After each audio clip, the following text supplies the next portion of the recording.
Okay, today we got the French Mastiff, aka the Dogue De Bordeaux. Is a gorgeous red dog, gorgeous Mastiff. Definitely a unique Mastiff in the Mastiff family tree. The French Mastiff has two sides. It's known for its appearance. It's known for those wrinkles and that red color. And they're known to be, in the Mastiff family, they're known to be gentle giants. The Dogue De Bordeaux they're definitely a unique Mastiff in the Mastiff family. Let's get started on it. I'm going to touch on the three uniques on the French Mastiff, and then I'm going to talk about the downsides, give you three downsides of owning Dogue De Bordeaux. If you're looking to get one, if you're looking to research on one, if you're looking to get the facts on what this breed is, what this bloodline offers, what does this bring to my home. The first unique trait about the Dogue De Bordeaux is their natural discernment. Unlike many breeds, that may be like overreactive, this breed is just known to be calm and chill, man. A lot of breeds, this is not an anxiety breed, a high anxiety breed. This is not a breed that is hyperactive. This is really a laid back watch and wait Mastiff. They're a watch and wait Mastiff. And you know, they come off like they're harmless, but don't be fooled. Don't be fooled. This dog is not a fool because of their watch and wait style. They have a watch and wait style. They know when to act when it's necessary. That's the first unique trait about the French Mastiff. The second unique trait about the French Mastiff is their territorial vigilance. And what I mean by that is this breed is deeply ingrained in protecting its domain. It's a breed that learns its property. It's a breed that studies its property, and they are highly aware of their boundaries on their property. They know the red lines where they live, and that's one unique trait in the bloodline of the French Mastiff. A lot of people think the French Mastiff, you know, it's one thing to be a gentle giant, but it's another thing to know that they're not dummies. And I love that. I love that. They have a low rumbling in their growl, and that's very unique. They're not the loud growlers. They're the low growlers of the dog world. They're the low growlers of the dog world. Their third unique trait is their courageous devotion.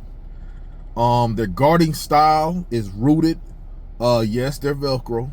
They're Velcro. This is another Velcro dog. A lot of people need to know this is one word that is not thrown around in the dog world that definitely needs to be labeled on dogs. Some dogs are, a Velcro and an independent dog are two totally different styles of dogs, and people need to know if they have a Velcro or if they have just an independent type, you know, dog. They don't just guard the house, they guard the people in it. You know, they are famously fearless dogs. They're not punk dogs. They're not punk dogs, they're not soft dogs. Again, this is a gentle giant, but the wait and watch style of they have the wait and watch style of guarding, but they're not cowards. They do have they know how to hold their ground in a quiet way. Definitely. Now let's touch on the downsides, and let be known the true downsides. As much as this, you know, I can praise this breed all day. I mean, it has some downsides, and you know, I know there's some veteran breeders. I know there's some OG breeders, French Mastiff game, in the French Mastiff world, that are working on these problems, that take bloodlines serious. I know some guys, man, that you know they're very selective with their studs. and their bitches. And let me tell you something. It's guys like the real OGs and veterans and the pioneers in the dog worlds that really are specific and particular and study their studs, their bitches, and know which ones are the best ones to improve the bloodline, to take it to the next level, that have the right traits. They need a round of applause, man. Some of these pioneer breeders that have a breed definitely need a round of applause, because they're protecting the bloodlines and the essence, and they're protecting the truth bloodlines on these dogs. And I know they're working on this problem. Let's get on the downside. The first downside of the French Mastiff, the Dogue De Bordeaux, is it sucks, but they have a short lifespan. It's heartbreaking. It's a heartbreaking aspect of that. They have one of the shortest lifespans in the canine world, and that's why they're not as popular as they should be. They only live 5 to 8 years. That's almost neck and neck with the Great Dane.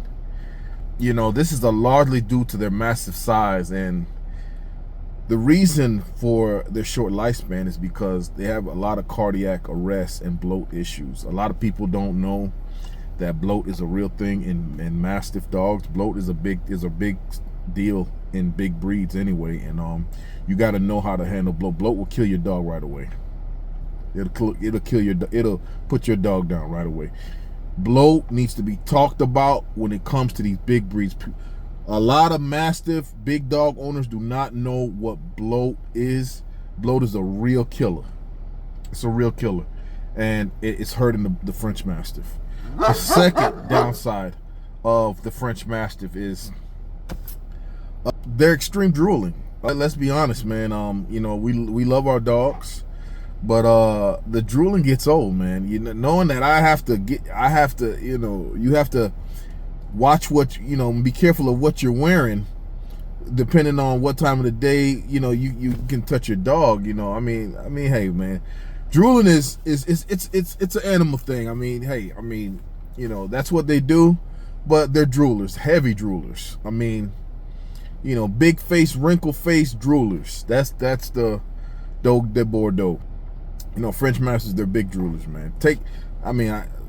That can be a downside to you. That can maybe not be a downside. You might love to take a drool bath. You might like drool on your tuxedo. You might like drool on your face.